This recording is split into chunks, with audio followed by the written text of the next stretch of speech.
नौजवान साथियों, और सबसे पहले तो आपका स्वागत के साथ साथ धन्यवाद करना चाहूंगा।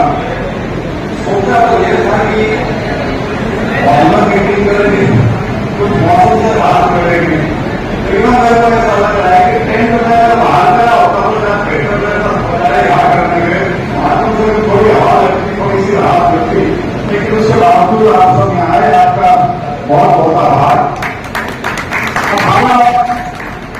18 जून से कार्यक्रम शुरू किए गए थे, जिनको आप जनसंपर्क की संख्या दे लीजिए, जो भी कर लीजिए, नए पुराने साथियों से मिलने का सिलसिला कर लीजिए। और अब तक 19 गांव हम कवर कर चुके हैं और 3 कल और हो जाएंगे, तो कुल मिला के 22 गांव हो जाएंगे।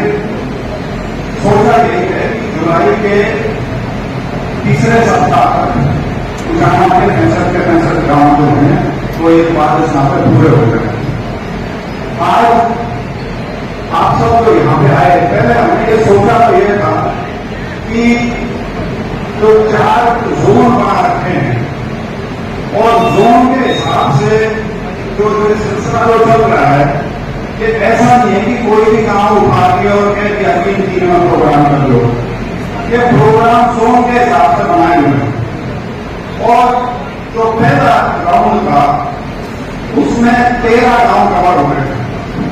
तो योजना तो ये थी कि जब भी कोई राउंड खत्म हो उसके बाद सभी वो साथी जो उस पूरे आयोजन में बहुत सक्रिय रहे थे उनको बुलाकर उनके साथ बैठकर उनका आभार व्यक्त किया जाए, उनका धन्यवाद किया जाए और आगे की जो रूपरेखा है उसके बारे में चर्चा की जाए। लेकिन क्योंकि 30 तारीख निर्धारित हुई और 30 तारीख तक ये था कि 6 गांव दूसरे राउंड के और खत्म हो गए थे, इसलिए आज सारे 19 गांव जो कवर हुए हैं उन सभी साथियों को यहाँ बुलाया गया है। और मेरा आपसे सबसे एक अनुरोध जरूर रहेगा कि इसमें ऐसा नहीं है कि वो सब लोग जिन्होंने इसमें योगदान दिया हम सबको बुला पाए।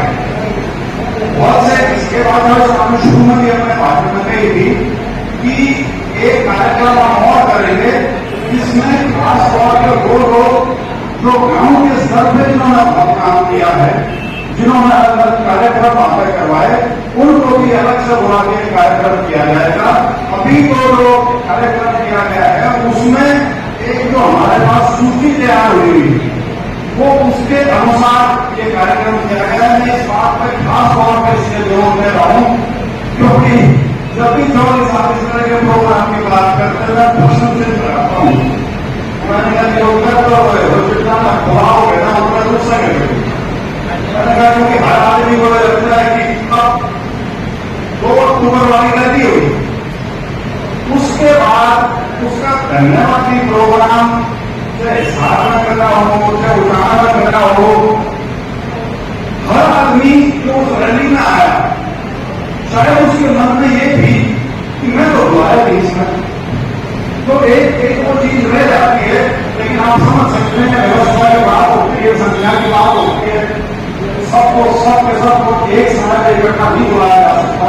तो उसके बाद भी प्रयास ये है कि हम इस सिलसिले को जारी रखें और जैसे मैंने बताया 19 और 22 गांव हो जाएंगे, उसके बाद हमारे करीब 42 गांव और बचेंगे और कोशिश यही है कि जुलाई के तीसरे हफ्ते तक हम उसको निपटा दें। मेरा सभी के खासतौर पर जो हमारे युवा साथी हैं उनका बहुत बहुत धन्यवाद भी हूं कि उन्होंने बड़े जोश के साथ काम किया है। कुछ चीजें जो सामने आई इन 19 गांव का जो दौरा तक हुआ है, तो वैसे तो मैं समय पर सब साथियों उसके बारे में अवगत भी कराता रहता हूँ। ये खुद भी पूछते रहते हैं अपने साथियों से कि भाई क्या रहा, कहां पे क्या विचार है। छोटा सा उदाहरण देता हूँ। एक दिन मेरे पास काटो से किसी का फोन आया, एक दिन छोड़ के काटो का प्रोग्राम था, तो भाई बात को प्रोग्राम नहीं कर रहा था, तो मैं बड़े साथ बैठे हूँ मैं बात करा सकता हूँ। अब क्योंकि मैंने तो ज्यादा ज्ञान है नहीं था, तो बड़े साहब ने उसके उसके प्रोग्राम को साइड वगैरह और उसके 3 जिम्मेवारी उसके काम लगा दी कि तुम्हें क्यों करना काम में क्यों करना क्यों करना। तो ये एक जो तजुर्बा है वो हिसाब से मिलता रहता है और उसी मार्गदर्शन में ये सारे कार्यक्रम बनते हैं। और ये जो गांव की योजना भी जो बनी हुई है ये भी 65 गांव की हम बढ़ा चुके हैं कि कौन से 3, 2 या 4 गांव एक दिन में या 2 दिन में करने हैं वो भी योजना बना रखी है। वो भी सिलसिलेवार तरीके से बनाई हुई है और वो भी बड़ा साफ नहीं बनवाई। एक चीज जो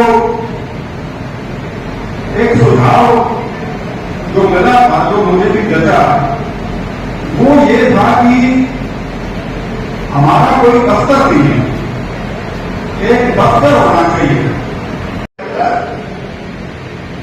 आपको एक ऐसी लड़ाई जो पुरानी लड़ाइयों से अपने आप में आ और वो लड़ाई ऐसी हो जिसको आने वाली पीढ़ियां भी याद रखें। आपको पता नहीं होंगे नहीं होंगे, लेकिन इतना जरूर है कि अगर ईमानदार राजनीति करनी है, ईमानदार और सच्चे आदमी के साथ खड़ा होना और अपने हकों की लड़ाई लड़नी। बेईमानी तो यहां तक भी है इकट्ठे जाओगे शरणा जो उसका होगा काम सारी बातें करते जो छाड़ा और ये गाँव तो माना मामला चौराई गाँव वो कभी भी सच्चा इंसान नहीं हो सकता। वो राजनीति का वो सच्ची राजनीति का दुश्मन होता है। इसलिए भाई मेरा तो आपसे इतना ही कहना है कि इस लड़ाई को ईमानदारी से और सच्चाई से लड़ो। और मैंने देखा ही कि आज हरियाणा की राजनीति में कोई कितना बड़ा जो आगे बढ़ा हो और चाहे किसी भी राजनीतिक पार्टी में हो, लेकिन हरियाणा के अंदर अवामन आपकी है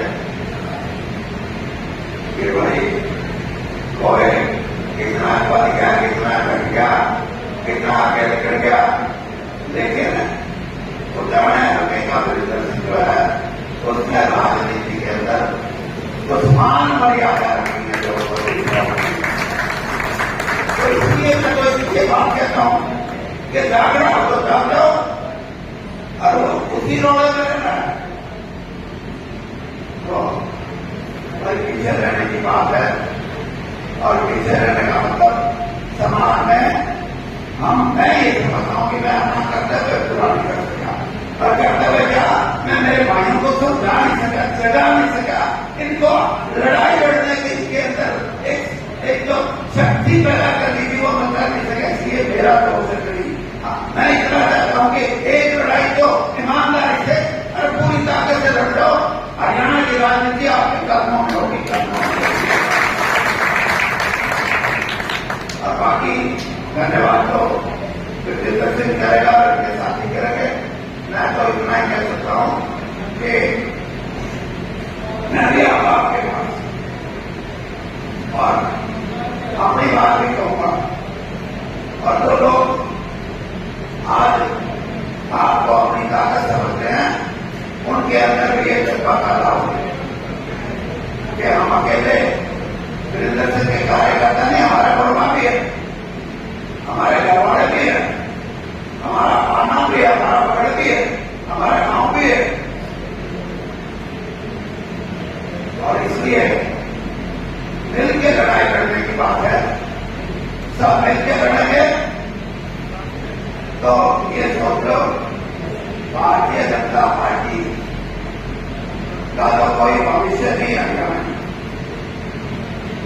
सेंटर की लड़ाई में तो मैं लोगों का करोड़ बदल रहे हैं मतदाता तब कितना काम कर दो, करोड़ बदलने का काम तो और करवा दो, पूरे तो बदल ही बदला ही है। अपने इकट्ठे हो जाओ, इकट्ठे होकर अपना सौदा फिट कर दो। बाकी तो यहाँ लड़ाई और दूसरे की नहीं, एक लड़ाई और उसको मैं आपसे ईमानदारी से कहता हूँ कि आप लोग होने वाली चाहिए कि हमारे उच्चारण के अंदर हरियाणा के अंदर जो जात पात की बात पैदा रखी अब ये इसमें वोट देंगे, इसमें देंगे। इसको ईमानदारी से अगर आप मेरे साथ हैं, ईमानदारी से आप ये चाहते हैं कि इस हल्के की राजनीतिक शक्ति बढ़े, तो ये जात-पात की जो राजनीति करने वाले गंदे लोग हैं, इनको भी सबक सिखाने के लिए आपको सब बिरादरियों को मिलकर चलना पड़ेगा। ये भी बात आप याद रखें। ये कहा की राजनीति है कि एक दूसरे के अंदर ईर्ष्या पैदा करें, भेदभाव पैदा करें, इससे राजनीति नहीं चलती, इससे नुकसान होगा इलाके का। और कईयों ने तो ठेका ले रखा कि राजनीति करो, एक दूसरे में घृणा पैदा करो, द्वेष पैदा करो और अपना काम करो। ये नहीं होगा।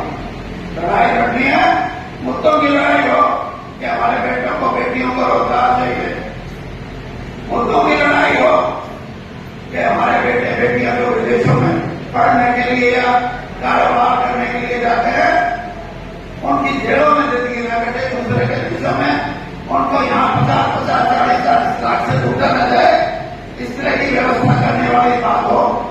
ये सारी की सारी बातें और भी बहुत सी चीजें वो आपको तो ये बात करते हैं कि परिवारवाद की राजनीति क्या है? परिवारवाद की राजनीति जो ये बात करते हैं वो परिवारवाद को समझते हैं क्या? परिवारवाद तो हमने समझा है। कांग्रेस बिल्कुल नीचे आ गई थी और बीजेपी एक ही नारा लगाती थी कि परिवारवाद की राजनीति खत्म करेंगे। उनका मतलब था कि राहुल गांधी के परिवार की राजनीति खत्म करेंगे। लेकिन यही राहुल गांधी है।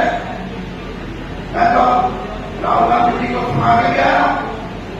मैंने कहा कि राहुल गांधी जी यही परिवार है जो शक्ति देता है। इसके गांधी परिवार आसाम के अंदर 1500 किलोमीटर पे जाते हो तब भी लाखों आदमी, बंबई में चर्चा करते हो तब भी लाखों आदमी, केरला त्रिवेंद्रम में जाते हो तब भी लाखों आदमी,